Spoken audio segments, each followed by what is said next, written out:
Antara perkataan yang selalu digunakan untuk mengkritik perkara yang kita tidak suka, yang kita nampak tidak elok, ialah dengan melabelkannya sebagai barat. Pernahkah kita bertanya, apakah yang kita maksudkan dengan barat itu? Dan adakah barat itu satu? Adakah semua yang datang daripada barat itu tidak elok? Dan adakah mengikut barat bererti mengikut sesuatu yang tercela? Perkara ini bukanlah perkara baru. Saya masih ingat ketika saya di usia anak muda, remaja, selalu diguna pakai melabel sesuatu bentuk amalan Islam atau penafsiran terhadap Islam yang berlainan daripada kebiasaan sebagai Islam Amerika. Ini adalah pengaruh Triple IT. Sejauh manakah kita beriltizam? Ingatkan diri kita semula apa yang Allah sebut di dalam surah Al-Isra ayat yang ke-36, wala taqfu ma laysa laka bihi ilm innas sam'a wal basar wal fuada kullu ulaika kana anhu mas'ula. Janganlah kamu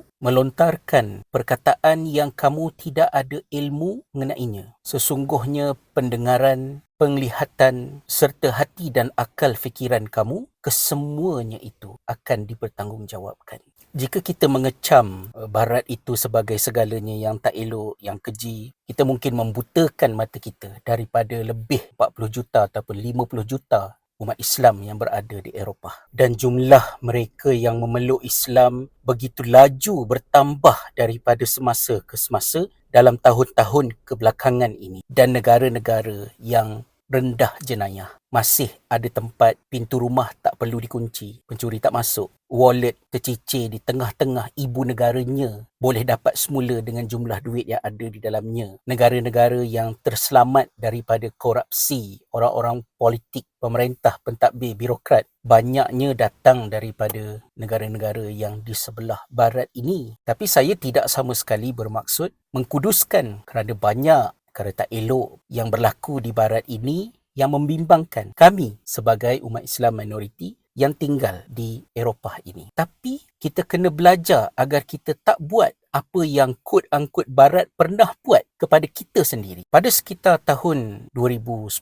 ke 2011-12, saya tak ingat, di blog saifulislam.com, saya ada menulis tentang implikasi menjahilkan diri terhadap musuh. Ini merujuk kepada perbincangan kami di dalam kelas masa belajar dekat UIA, membincangkan teks ucapan R.W. Southern di University Harvard pada tahun 1961 yang bertajuk Western Views of Islam in the Middle Ages. Di dalam ucapannya, Southern telah membahagikan era kefahaman Eropah terhadap Islam dan umatnya kepada 3 peringkat. Peringkat pertama disebut sebagai The Age of Ignorance. Peringkat yang kedua, The Century of Reason and Hope. Dan yang ketiganya ialah the moment of vision. Bahagian pertama yang saya nak tarik perhatian, kejahilan orang Eropah terhadap Islam dan umatnya pada ketika itu bukanlah kerana mereka tak boleh nak tahu orang Islam ni apa, tetapi ia lebih berpunca daripada ego sombong mereka. Mereka rasa mereka lebih superior daripada umat Islam. Lalu mereka mengambil cara mudah untuk nak faham Islam dan umatnya ni apa. Bagi mereka, Islam ni macam Yahudi, sebab mereka lebih biasa dengan orang Yahudi yang duduk dengan mereka. Dan bagi mereka, Islam dengan Yahudi itu sama, sinonim.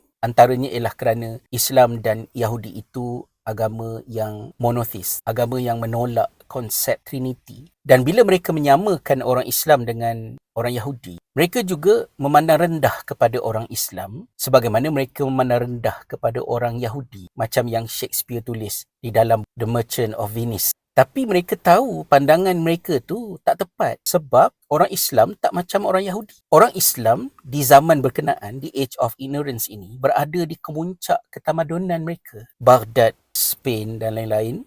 Dan mereka hanya boleh keluar daripada era di Age of Ignorance tadi, kejahilan tadi, ialah apabila mereka membuka diri mereka untuk belajar.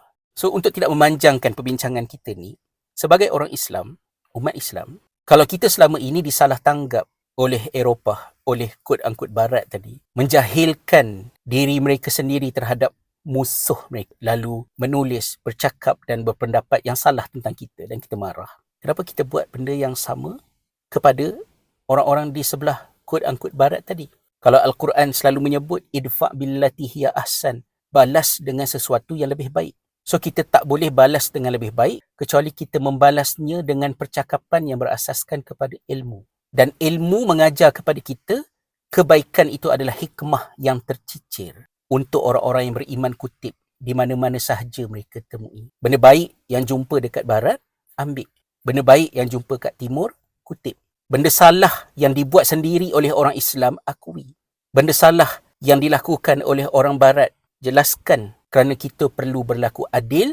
Tengok macam mana Allah SWT sendiri apabila Permaisuri Sabak membuat kenyataan mengatakan kebimbangannya tentang kedatangan Sulaiman alaihissalam ke kerajaannya di Yaman pada ketika itu. Lalu dia kata, innal muluka idza dakhalu qaryatan afsaduha wa ja'alu a'izzata ahliha adillah. Raja-raja ni biasanya bila dia masuk ke satu negeri, dia akan merosakkan negeri itu dan menjadikan pemimpin-pemimpin di negeri itu terhina. Itu yang dibimbangkan oleh Permaisuri Sabak. Permaisuri Sabak ni siapa? Penyembah matahari. Orang kafir, bukan orang Islam. Tapi sebab kata-kata dia tu benar, Allah Ta'ala sebut di hujung ayat, وَكَذَلِكَ يَفْعَلُونَ. Raja-raja memang macam itulah kebanyakannya. Tetapi bukan Sulaiman. Sulaiman tidak seperti itu. Poinnya ialah yang betul-betul, yang salah. Jangan kita berkata sesuka hati, kerana setiap perkataan dicatat oleh malaikat. Sama ada dosa atau pahala yang akan dimuhasabah di akhirat. Sebagai peringatan kepada kita bersama. InsyaAllah.